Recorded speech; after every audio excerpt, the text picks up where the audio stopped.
اب جس کو انہوں نے شرک کہا، ان کے بڑے تو جا کے مناظرے کے لیے پہنچے وہاں کہ یہ شرک نہیں، یہ شرک نہیں، یہ شرک نہیں، اور پچھلے آج ہاتھ باندھ کے پیچھے شرک شرک شرک کرتے جا رہے ہیں۔ اگر یہ پیٹ نہیں تو اور کیا ہے؟ صفحہ نمبر 114 پر شبیر عثمانی، چھوٹے سے ان کے کسی کی بات نہیں کر رہا کہ کوئی کماد سے نکلے اور ویڈیو بنا کے میرا نام لے کے مناظرہ کرو۔ کمادوں سے نکلنے والے نہیں، کوئی اپنا ہے تو لاؤ۔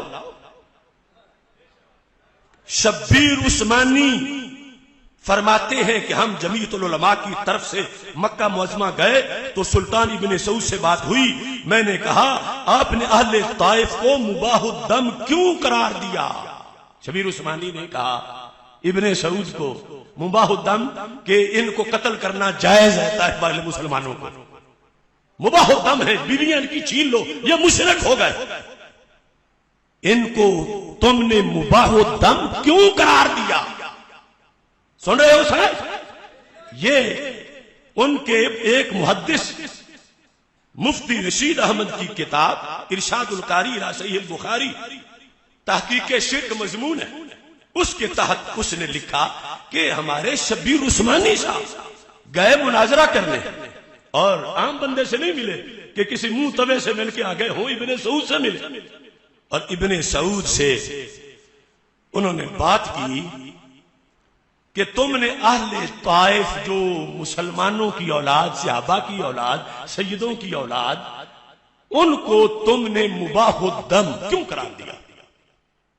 اب اس سے یہ تو تمہیں پتا چلا کہ یہاں جو پارسا بنے ہوئے ہیں ان کے دامن پہ کتنے شہیدوں کا لہو ہے، کیوں ان کو تم نے مباح الدم قرار دیا؟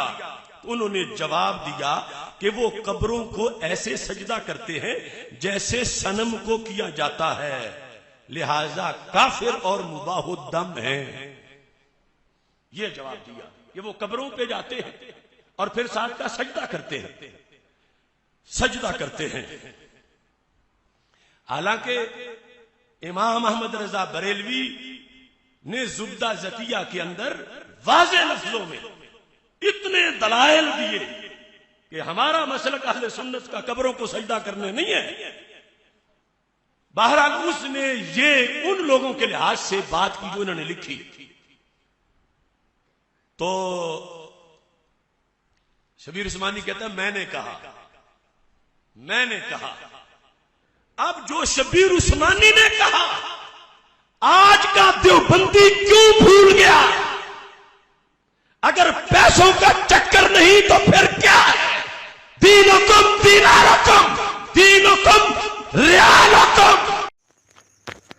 نحمده ونصلي ونسلم على رسوله الکریم، اما بعد۔ آپ حضرات نے ڈاکٹر اشرف آصف جلالی صاحب کی گفتگو کو سماعت فرمایا ہے۔ میں اس ساری گفتگو کا خلاصہ عرض یہ کر دوں، والفضل ما شہدت بہ الاعداء۔ کل تک اکابر علماء دیوبند کے خلاف ان کی زبانیں یہی کہتی تھیں کہ وہ یوں تھے یوں تھے یوں تھے، اور آج اپنی انہی زبانوں سے یہ تسلیم کر چکے ہیں کہ وہ اتنی بڑی قداور شخصیات تھیں کہ پوری دنیا کے مسائل پر ان کی نظر تھی، اور وہ پوری دنیا کی نمائندگی، دنیا اسلام کی نمائندگی کرتے ہوئے ہر طرف جہاں بھی ضرورت سمجھتے تھے جا کے بات گفت شنید کرتے تھے۔ ڈاکٹر صاحب جن علماء بریلویہ کا نام لیتے ہو سارے وہ اس وقت زیر زمین تھے؟ مصطفیٰ رضا خان، حامد رضا خان، حشمت علی اور بڑے بڑے تمہارے لوگ، وہ کہاں تھے؟ آخر کیوں نہ بات کر سکے؟ اکابر علماء دیوبند کسر اللہ سوادہم و اتباعہم، وہ لوگ میدان میں نظر آئے۔ اس سے پتہ چلتا ہے کہ امت کی نمائندگی کرنے کا حق ہی انہی لوگوں کو ہے۔ دوسری بات، آپ کو یہ حوالہ مفید نہیں، آپ اپنے یہ جو کماد والے لوگ بیٹھے ہیں نا آپ کے سامنے، انہی کو خوش کر سکتے ہیں۔ آپ کو اتنا ہی نہیں پتہ کماد میں وہ رہتے ہیں جن کو پیچھے سے جو ہے وہ لتاڑا جائے اور پیچھے سے ان کو مطلب ہے لوگ پیچھا ان کا کرتے ہیں، مارتے ہیں، تو وہ ڈر کے کمادوں میں رہتے ہیں۔ آپ کا تو پیچھا کرنے والے آپ کے خلاف بول رہے تھے تو آپ نے ان کو کہا کمان سے نکل آئے، حالانکہ کماد میں تو وہ رہتے ہیں جن کا پیچھا کیا جائے۔ اس سے تو آپ نے اپنا کماد کے اندر ہونا ثابت کر دیا۔ تو یہ کماد والے آپ کو یہ مجمع نظر آ رہا ہے تو آپ خوش ہو گئے۔ جس کتاب سے آپ پڑھ رہے ہیں آگے ہی یہ عبارت لکھی ہوئی ہے کہ سجدہ عبادت کسے کہتے ہیں؟ جیسے بادشاہ وزراء کو مختلف اختیارات سونپ دیتے ہیں تو وہ اپنے آپ کو مستقل سمجھتے ہیں اور پھر وہ کام میں لگ جاتے ہیں، یوں ہی مشرکین سمجھتے تھے۔ اور اگر یہی سوچ فکر سے کسی کو سجدہ کیا جائے، متصرف فی الامور سمجھ کے کہ اختیارات کا مالک بنا دیا گیا ہے اور اب یہ کرنے میں ان کو پورا پورا اختیار ہے، جو مرضی کریں، تو یہ سجدہ عبادت ہوگا۔ آپ کی ہی پیش کردہ جو کتاب تھی اسی سے آپ کا کلا کما ہو جاتا۔ چلو، لیکن آپ کو سمجھانے کے لیے بھی تو کسی ماہر کی ضرورت تھی نا، پتہ نہیں کس نے آپ کو ڈاکٹری کی ڈگری دے دی۔ اگلی بات یہ ہے کہ آپ کہہ رہے ہیں دینکم دینارکم دینکم ریالکم، حالانکہ آپ کو پتہ ہونا چاہیے کہ سعودیہ والوں کے پاس دینار نہیں ہے، ان کے پاس ریال ہے، اور عبارت آپ کو یوں کہنی چاہیے تھی دینکم ریالہم۔ آپ کہہ رہے ہیں دینکم ریالکم، تمہارے ریال ہمارے تو نہیں ہے، ریال تو ان کے ہے۔ آپ کہہ رہے ہیں کہ دینکم ریالکم، حالانکہ بات ہونی چاہیے تھی دینکم ریالہم۔ اگلی بات یہ ذہن میں رکھیں، انگریز سے گرانٹیں لینے پر آپ کے فاضل بریلوی نے الحجۃ المؤتمنہ پورا رسالہ لکھا ہے، اور انگریز خود کہتے بھی گئے کہ یہ ہمارا آدمی ہے، تو آپ کو خدا را کچھ ادھر خیال بھی رکھنا چاہیے۔ اگلی بات یہ ہے کہ ہم لوگوں نے کہاں آپ کو کہا ہے کہ آپ مشرک ہیں؟ یہ بھی تو آپ بتائیں نا کہ ہماری مطلب یہ ہے کہ تقریریں پیش کریں، آپ کہہ رہے ہیں کہ چھوٹے کہہ رہے ہیں کہ جی شرک ہے شرک ہے شرک ہے، تو آپ پیش کریں چھوٹوں کی باتیں۔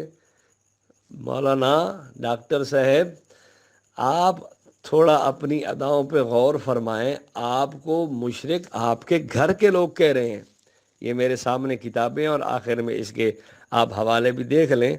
یہ انوار ساتیہ صفحہ 246 پر غیر اللہ کے سجدے کو کفر قرار دیا گیا ہے۔ لطمۃ الغیب آپ کے اکابرین میں سے ہے، اور آپ کے غالباً استاد تھے مولانا عطا محمد مدیالوی، وہ ان کے قدموں میں گرتے تھے اور کہتے تھے کہ بہت بڑا عالم ہے، اور ان کی حالات میں لکھا ہوا ہے کہ قرون اولیٰ کی یاد تازہ کرنے والا ہے یہ۔ اور عبدالحکیم شرف قادری نے بھی اس کی بڑی تعریفیں کی ہے، وہ بھی اس کو شرک سری، استعانت، سجدے وغیرہ کو قرار دیتا ہے۔ اور تذکرہ مظہر مسعود میں دیکھیں، آپ کا بہت بڑا آدمی تھا پروفیسر ڈاکٹر مسعود، اس نے بھی قبر کے سجدے کو موجب کفر و شرک قرار دیا ہے۔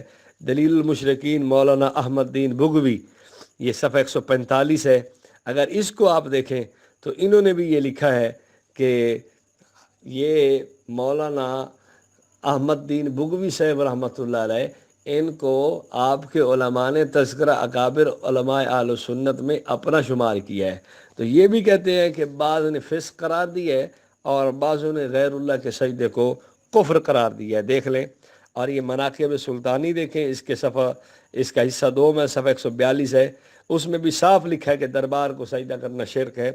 اور خواجہ محمد دین سیالوی رحمۃ اللہ علیہ، جن کے خاندان کے لوگوں کے ساتھ آپ بڑا پھرتے رہے پچھلی گورنمنٹ کو گرانے میں، اور وہ بڑا ساتھ ساتھ پھرتے رہے کہ یہ وہ ہے فلاں ہے، حضرت پیر صاحب حضرت، انہی کے پردادا جی، ان کا واقعہ لکھا ہوا ہے محبوب سیال، ان کے حالات زندگی ہیں، صفحہ 86 پہ، کہ لوگ آ کے ان کو چومتے تھے، چاٹتے تھے، تو وہ کہتے تھے چلو پرے ہٹ جا پرے ہٹ جا، پھر کئی قدموں میں گر جاتے تو وہ کہتے اوے سور نالائق، دفع ہو جا پرے ہو جا، کیوں بت پرستی کرتے ہو؟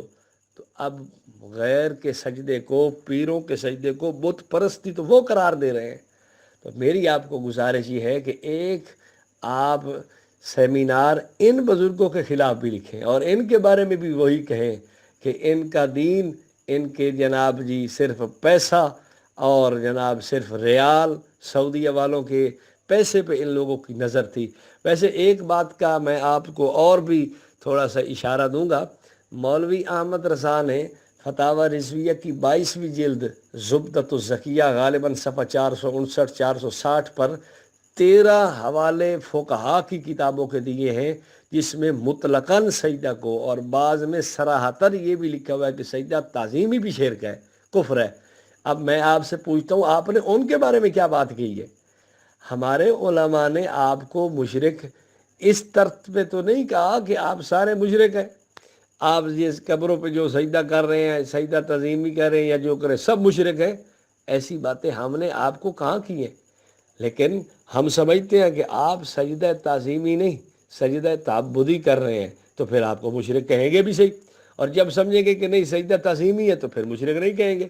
تو بہرحال فقہا بھی کہہ رہے ہیں تو آپ ایک ان کے خلاف ہی رکھیں، احمد رضا خان نے جو نقل کیے ہیں، اور آپ کو ادھر بھی تھوڑا توجہ کر لینی چاہیے۔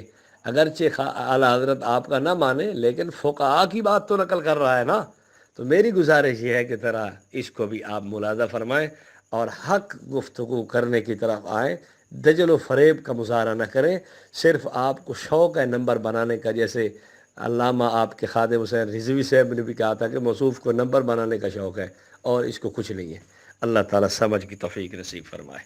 سبسکرائب کریں ہمارے چینل کتاب زندہ کو اور بیل آئیکن کو دبائیں لیٹسٹ ویڈیوز دیکھنے کے لیے۔